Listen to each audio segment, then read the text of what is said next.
အောင်မြတ်တာတို့တောင်ရောက်လာပြီ哦ဆရာကြီးလည်းလိုက်လာတာပဲဒါဆိုရင်ပို့ပြီးတော့အစင်သင့်တာပေါ့ဗျာကဲအချိန်တောင်လင့်နေပြီသွားကြရအောင်အဲ့ဒါနဲ့ကျုပ်တို့လည်းလှဲပေါ်တက်ထိုင်ပြီးတော့လိုက်ခဲ့ကြတယ်လှဲရဲ့နောက်ကတလိမ့်လိမ့်ထနေတဲ့ဖုံလုံးနေရဲ့နောက်မှာကျုပ်တို့တာယာကုန်းရွာလေးကတဖြည်းဖြည်းဝေးကွာလာတယ်အောင်မြတ်တာအခုသွားမယ့်ရွာကမကြီးကုန်းရွာလေးအဲ့ရွာမှာတော့အရင်ကအဲ့လိုဖြစ်တာမျိုးမကြောက်ဘူးအခုကြားလိုက်တော့လည်းမယုံနိုင်စရာပါလားကွယ်နေရင်ထိုင်ရင်နဲ့မျက်လုံးထဲကသွေးတွေစီးကြနေတာဆိုပြီးအခုညီလာတောင်းတဲ့ဦးမြအေးကပြောတယ်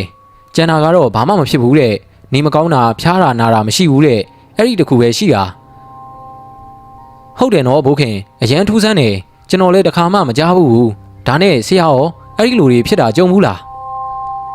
အေးအဲ့ဒီလိုဖြစ်တာတော့မကြုံဘူးကွာဒါပေမဲ့အဲ့ဒီလိုဖြစ်တာကြားဘူးတယ်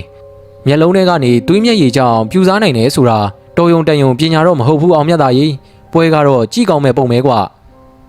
ပြောရင်းဆိုရင်လည်းလာလိုက်တာမကြီးကုန်းရွာထိပ်တောင်ရောက်လာပြီကဲတာတို့ရေမင်းလေကိုရွာနောက်ပိုင်းကကိုမြာကြီးတို့ခြံဝိုင်းဘက်မောင်းသွားကွာ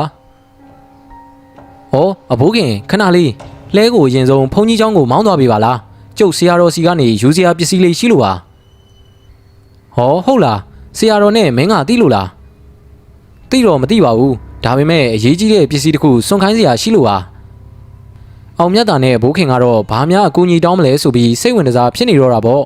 အဲ့ဒါနဲ့ပဲတာတို့ကိုရွာဦးเจ้าဘက်ပြန်လှည့်ခိုင်းပြီးတော့ဖုန်ကြီးเจ้าရောက်တော့၃ယောက်သားဆရာတော်ကိုဝင်ဖူးကြော့တယ်အဲ့ဒီနောက်မှာတော့ဦးတိတ်ခကအရှင်ဖေဟာတပည့်တော်ကတခြားနယ်ကပါဖေဟာဒီလူငယ်လေးနဲ့အဘိုးခင်ကတော့တာယာကုန်းရွာကပါအခုတပည့်တော်တို့ဒီရွာမှာယောဂလာကုတာပါဖေဟာ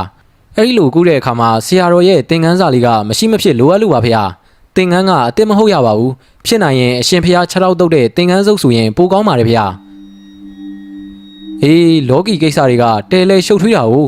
ဘာကြောင့်လဲဆိုတာတော့ဆရာတော်မမေးတော့ဘူးဟိုမှာဆရာတော်ဝတ်တဲ့သင်္ကန်းကို6တောက်တုတ်လှုပ်ထားတာရှိတယ်အဲ့ဒါကိုယူသွားပေါ့ဆရာတော်ကအဲ့လိုမိန့်ပြီးစွန့်ကြဲတော့ဦးတိတ်ခါကသင်္ကန်းစာကိုယူခဲ့တယ်